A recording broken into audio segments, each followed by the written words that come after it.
তো গাইস, ইয়াশ আর নুসরাত ভাই ওখানে করছিল ওটা কি?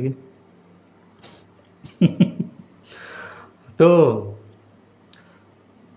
যেমনটা কি এই এই দুদিন আগে আমাদের ইনস্টা ফিড পুরো অনন্ত আম্বানির বিয়ে বা রিসেপশন, সঙ্গীত সব কিছু রিলেতে ভরে গিয়েছিল।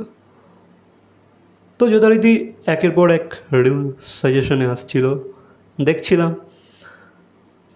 এবার দেখতে দেখতে হঠাৎ দেখি ভাই ইয়াশ আর আমাদের নুসরাত, ইয়াস আমাদের বাংলা সিনেমা জগতের দুটো দুটো ইনো এ লিস্টার হিরো হিরোইন। তো হঠাৎ দেখি ভাই, আই মিন বুঝতেই তো পারছো, এ লিস্টার। তো হঠাৎ দেখি তারা দুজনে আম্বানির ছেলের বিয়েতে। এবার তারা কী কারণে ইনভিটেশন পেয়েছে আই ডোন্ট নো, কারণ অনেকে তো কমেন্টসে লিখছিল যে ওদের নাকি বাসন মাজার জন্য ডেকেছে। আমি বলছি না, ঠিক আছে, এটা কমেন্টে অনেকজন বলছিল যে এরা এরা এরা বোধহয় বাসন মাজতে এসেছে।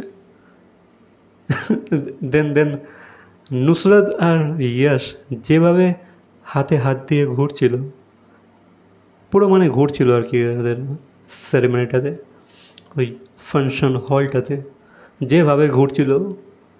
ভাই এমন এমন সব লোকেরা কমেন্ট করছে, বলছে এ ভাই প্যান্ডেল দেখাতে এসেছিস নাকি পুজোর?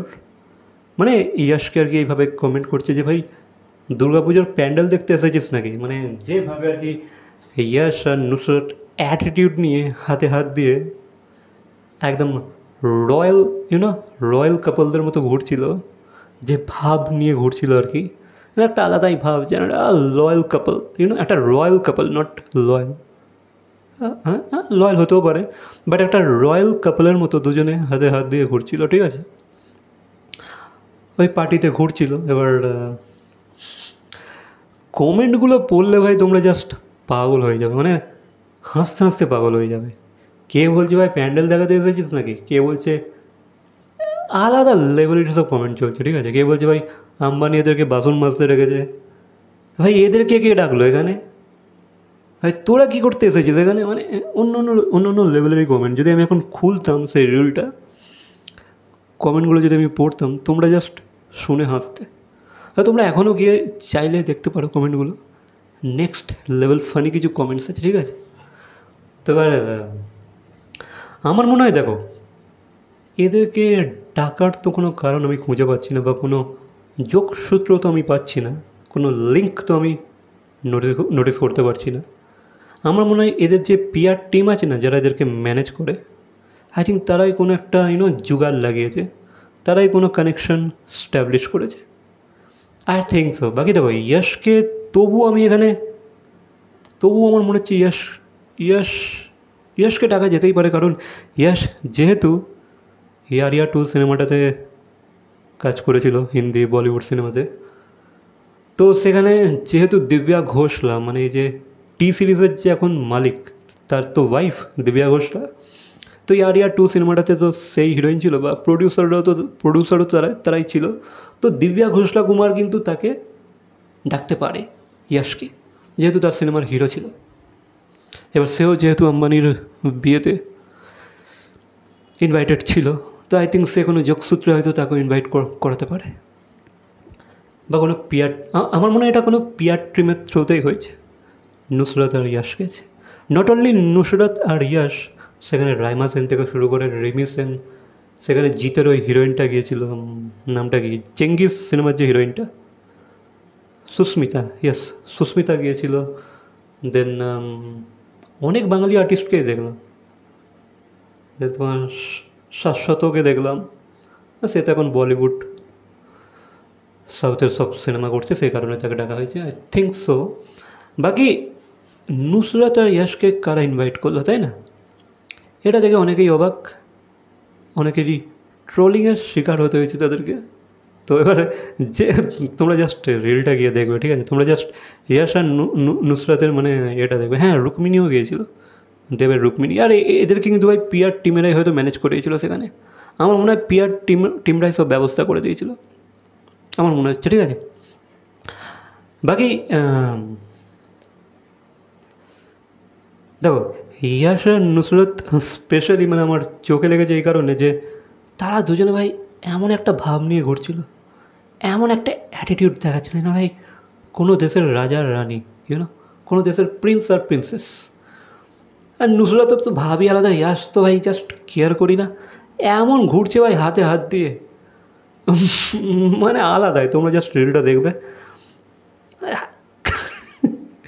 সত্যি ইয়াশ মানে এমনই একটা অ্যাটিটিউড নিয়ে ভাব নিয়ে ঘুরছিল যেন মনে হচ্ছিল নুসরতকে প্যান্ডেল দেখাতে এসেছে, যেন হচ্ছে দুর্গাপুজোর প্যান্ডেল হপিং করতে এসেছে। দেখো আমি রোস্ট করতে চাইছি না, বা এটা আমি কোনো ফানিভাবে প্রেজেন্টও করতে চাইছি না, বাট আমি কী করবো, মানে কমেন্টগুলো আমি যখন পড়েছি, এক কমেন্ট আছে, ঠিক আছে, হাসার মতনই কিছু কমেন্টস আছে। তোমরা দেখো, দেখে নিজেরাই তোমরা বিচার করো। তো यार